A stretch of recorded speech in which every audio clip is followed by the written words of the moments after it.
On August 24 at 8:20 p.m., a 44-year-old moonlighting meteorologist named Eric Berger was nearly finished writing a post for his Houston-centric blog, Space City Weather, titled, Harvey Late Night, Some Final Thursday Thoughts. He was in his home office. He had just poured himself a glass of cabernet. He had been looking at the forecasts from the National Hurricane Center and agreed with their essential conclusions. Harvey was a well-organized storm that would land with hurricane force on the Texas Gulf Coast somewhere between Corpus Christi and Port O'Connor. Berger also backed the center's belief that the winds would be strong in Houston that weekend, perhaps more than 40 miles per hour. But he was far more worried about the rain. The unanswered question is what happens to Harvey once it reaches the coast, Berger wrote. Where will it go, and will it go fast enough? Houston's rainfall totals over the next 5 days depend on this, and we just don't know. The considerable majority of modern weather forecasting is aided by computer algorithm. Most hurricane tracking relies on data crunched by various public and private computer models, and the models, which take different variables, temperature, moisture, mass, and consider them in different ways, are not always in agreement. The National Hurricane Center takes input from several models to make its predictions, averaging out their differences, in part because it faces the tallest order in hurricane forecasting. It must say that the hurricane will go here. So must television meteorologists, one of the center's principal conduits to a concerned public. TV, too, demands a singular answer. Berger doesn't have to draw a line. He is a certified meteorologist, but the weather is just a particularly absorbing hobby of his. His primary paying gig is writing about aerospace for Ars Technica, a site owned by Wired Media Group, and he blogs about the weather in his free time. That gives him two luxuries that most frontline meteorologists don't have. He can value certain models and their ensembles much more heavily than others, entangling as many as 50 different versions of each forecast, and he can also admit doubt. He can explore the subtlety of the weather, marveling at its mysteries, the way he has for his small but loyal community of readers for years, but especially since he established his site in October 2015. Berger does not generate his forecasts from scratch, pointing his licked finger into the wind and taking readings from the Galileo thermometer on his windowsill. He really does have a Galileo thermometer on his windowsill, but he works out of a home office that he hasn't otherwise bothered to decorate, with a basic PC and a single monitor on which he toggles between tabs, from forecast to conflicting forecast. In Houston that evening, the U.S. government forecast called for about 15 inches of rain. By then Berger had already begun to wonder. There is one model he has come to trust and rely on more than any other, the European Center for Medium-Range Weather Forecasts Integrated Forecasting System, more popularly known in the U.S. as the European Model. Funded by 22 EU members and 12 cooperating states, the European Model is sometimes shockingly accurate, in part because it's so well-financed and its computing power is stronger than most. With Harvey, it suggested that the storm would stall over Houston, dumping 25 inches of rain or more before eventually moving on. That synced with Berger's own analysis of the weather patterns in the atmosphere. He detected a troublesome absence of steering currents, the forces that push hurricanes to wherever they're headed next, and without those currents, the European model's forecast of a stall made a lot of sense. Given the sum of the evidence before him, Berger felt confident in one fearsome prediction, and he wrote as much big-time floods are coming to Texas. It was, at its essence, an informed gut call, and Berger thought carefully about what he would write next. He had made his reputation, such as it was for a leisure-time meteorologist with a city-specific weather blog, by refusing to submit to the hysterical frenzies that competent weather observers dismiss as storm. He is by nature a fairly skeptical person. His twin passions, space and the weather, share long histories of broken promises and unmet expectations. His site's motto is, hype-free forecasts for Greater Houston, mindful of the chaotic and ultimately unnecessary evacuations prompted by Hurricane Rita in 2005. I'm not going to sugarcoat this, my friends, he had written in advance of that storm. As a Houston resident and property owner, I am truly mortified right now. Rita and Berger had both missed. But underplaying weather of dire consequences could lead to a different kind of calamity for his readers. James Spann, Alabama's longtime weather forecaster of choice, had infamously botched that state's ice storms of January 2014. Spann had predicted dusting of snow, and unworried commuters headed out on the roads. When that dusting turned out to be a thick layer of ice, Spann shouldered much of the blame for the thousands of people who ended up stranded in their cars, schools, and workplaces overnight. Berger despises alarmism in all its forms. He also didn't want to bear responsibility for children drowning in their attics. Berger's wife, Amanda, was getting their own two daughters ready for bed in their League City apartment, temporary accommodations while the family builds their dream home in nearby Clear Creek. His dog, Bonnie, a Maltese poodle cross who dislikes all men but him, kept her usual vigilant. Berger can be pain shy. Now he felt possessed by an unusual authority, exercised remotely through the digitally transmitted written word. He took another sip of his wine and returned to his keyboard. Certainly the Corpus Christi area and points immediately north and west of there will get too much rain, he wrote. Flooding will spread to other parts of Texas too, quite possibly Houston. But right now we can't say that for certain. As I've said, it's either going to be pretty bad, or really really bad here.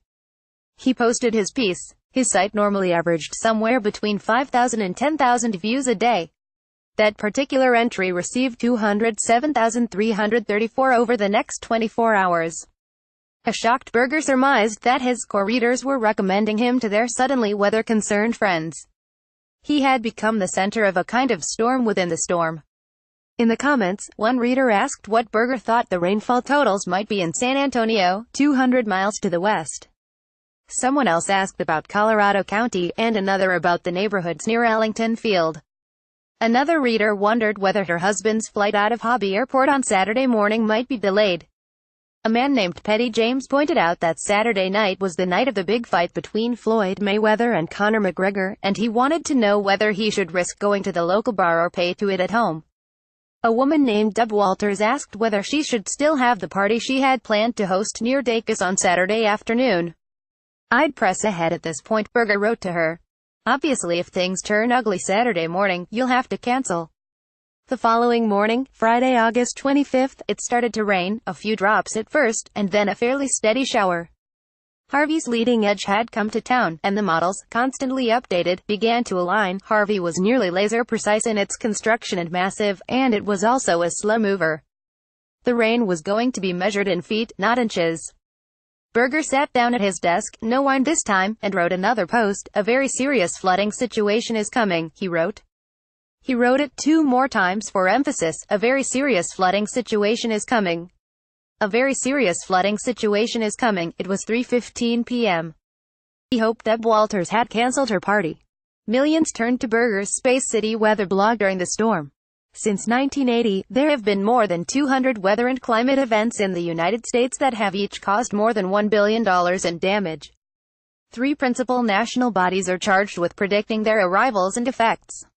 The Storm Prediction Center in Norman, Oklahoma, keeps for tornadoes. The Weather Prediction Center in College Park, Maryland, monitors heavy rains. And the National Hurricane Center in Miami mines hurricanes. They have been busy. In the case of Harvey, all 3 were involved, funneling their best information to the Houston branch of the National Weather Service, one of its 122 field offices across the country. Each helps turn national forecasts into finely tuned local ones. The Houston office is the only one that shares space with its home county's Office of Emergency Management, Galveston County in its case, better to coordinate their shared response. It is no accident that their building sits atop a mound and that their offices are on the upper floor. Over the past few decades, Greater Houston has grown exponentially from a mosquito-plagued oil port into the 5th largest metro area in the United States, home to nearly 7 million people. That population explosion, combined with a certain regional antipathy toward civic oversight, has seen former swamps turned into sprawling, unregulated developments. Houston has been built to flood. Dan Riley, 52, is the local warning coordination meteorologist, part of the National Weather Service's round-the-clock professional staff. In a catastrophe-prone city like his, the job is twofold. The first is the forecast. When something bad is coming, that's really when we need to be at the top of our game, he says. Of the 3 most damaging effects of hurricanes, wind, storm surge, and rain is one of the most difficult to quantify in advance. The heaviest rain typically falls in small pockets, and that level of precision is difficult to attain more than 6 to 12 hours ahead of its arrival. Houston's physical size also makes rain forecasts challenging. Each side of the I-10, for instance, one of several highways that serve as boundaries in an otherwise endless city, might receive a substantially different amount. A good meteorologist is almost always, by definition, skilled at pattern recognition. Weather, like the law, is built on a foundation of similar cases.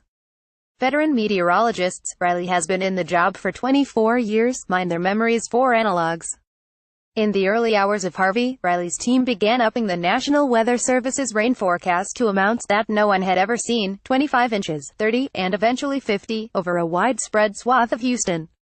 Riley set aside everything he knew about the weather and decided to obey the combination of awe and dread he felt in his chest. A killing flood was on its way.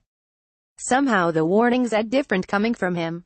The next part of the job, and perhaps the more important one, is getting the word out. At a time when the weather can be more extreme than ever, and trust in government is low, convincing people to heed your warnings, especially the most severe of them, might now be the weather forecaster's harder task. The most serious warning when it comes to rain is called a flash flood emergency, and before Harvey, the Houston office had issued that warning on only 3 occasions. It would soon be used for a 4th. Berger, sitting behind his Spartan desk that afternoon, anxiety beginning to weigh on him like heat, was first among those who might listen, and to whom others might listen about the coming storm. He wasn't the government, he was a human being, and somehow the warnings had different to their ears coming from him, the kind of measured voice that shines through in a crisis. After he had written his ominous flood forecast 3 times, he looked out his office window at one of the 2 garages he keeps. One of them was bursting with new things for his new house, and he began ferrying boxes upstairs to his office, filling the space in front of his desk with new light fixtures, a microwave, and a tub. In between trips, he heard Amanda making arrangements to take shelter, with their daughters, at her sister's house, built on pilings and tucked away from the wind. Berger would stay. He would hunker down behind his wall of boxes with his PC and his readers, now numbering in the hundreds of thousands, for the duration of the storm. He knew that his city was in serious trouble, and he felt an almost spiritual need to convince his neighbors that it was time for them to share his fears. The weather started making an impression on Berger in 2001, when Tropical Storm Allison came to town. Berger is from Michigan but had gone to the University of Texas to earn his astronomy degree. He moved to Houston for a girl, first working weekends at the Houston Chronicle before becoming the paper's designated sci guy, writing mostly about physics, chemistry, and astronomy. He also wrote a little about the weather. He had just bought his first house near White Oak Bayou.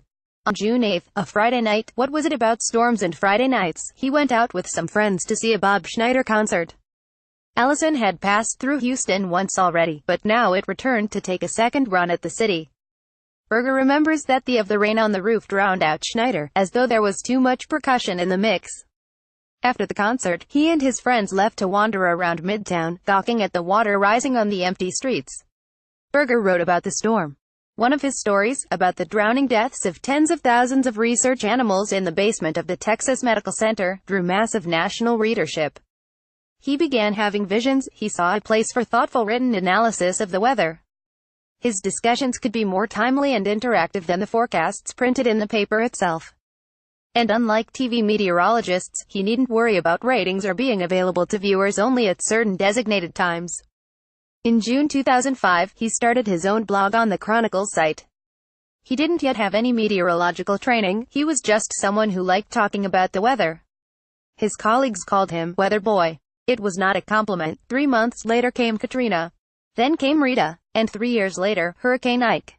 Berger's life could seem governed by storms. Even his first meeting with Amanda, whom he married in 2002, came only a few weeks after Allison's transformative rains.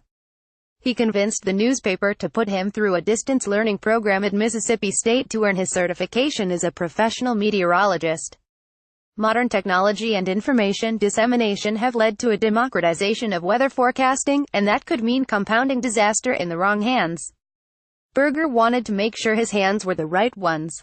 When he left the Chronicle to join Ars Technica in October of 2015, he started Space City Weather. The day after he opened up shop, the remnants of Hurricane Patricia began clouding the skies of Houston. He was supposed to go out for dinner with Amanda.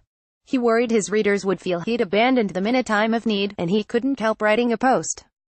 His first forecast on Space City Weather was for a flood. Now in August 2017, the rains on Harvey's opening night shocked even him. They were biblical. Rain falling at a rate of 2 inches an hour would force most drivers to pull over. Harvey would sometimes drop 5. It didn't look like water, it looked like milk. Worse, Berger studied the models and the satellite imagery, and if he knew anything in that moment, listening to the rain against his window, he knew that there was so much more to come. On Saturday, August 26, an hour after sunset, the evening's first band of precipitation, which on radar resembled the longest tentacles of an angry squid, opened up over Houston, slowly crossing the city from west to east. As predicted by the European model, it stalled. Additional bands trailing behind it intensified and merged with the first. This created what meteorologists properly call a seething nexus of hate, Berger later wrote. The now combined band extended more than 400 miles over Galveston and deep into the too warm waters of the Gulf, creating a superhighway for rain to be delivered directly to Houston. By very early Sunday morning, Harvey's enormous size began to tell, and another band prepared to make its assault on the already flooded southern suburbs. The Houston branch of the NWS had issued its special emergency bulletin, and in the adjacent Office of Emergency Management, the walls were being papered with calls for water rescues. People were drowning in the rain. A sleepless Berger sat down at his desk and began writing a new post. Amanda and their daughters had been at her sister's house for several hours, and she texted him to ask if he thought the latest band would be the end of it. He inserted the scene into his piece, which went up at 2:10 a.m. on Sunday morning. Wanted nothing more than to fall in her arms and tell her yes, this was it. By God, yes. Let's go to bed and forget this ever happened. It had to be it, surely. It would not be it. Harvey would make true Berger's most pessimistic projections and refuse to leave. He would tell his readers that the rain would continue, especially at night. He would later hear that administrators at the Houston Methodist Hospital and Baylor College of Medicine were among those looking to him for guidance. He would harbor a guilt for delivering bad news for so many. At 12:03 p.m. on Sunday, Berger finished writing a post that he titled, "Houston, we will get through this. With the prospect of more rain, you may feel hopeless or helpless, or both. From a mental health standpoint, the uncertainty this brings adds a considerable amount of stress to an already stressful situation. I wish we could tell you when the rains will end, but we can't. Here's one thing we are sure of, however. The rains will end. After that the sun will come out." More than 1 million people would visit Space City weather on Sunday alone. Hurricane Harvey already had a name. Now it had its face. Harvey's unrelenting rain left so much underwater, like these orchards in Pecan Grove. On Tuesday evening, more than 4 days after the rain first started to fall, Berger would finally write, "It's over." He had been nearly perfect in his forecast.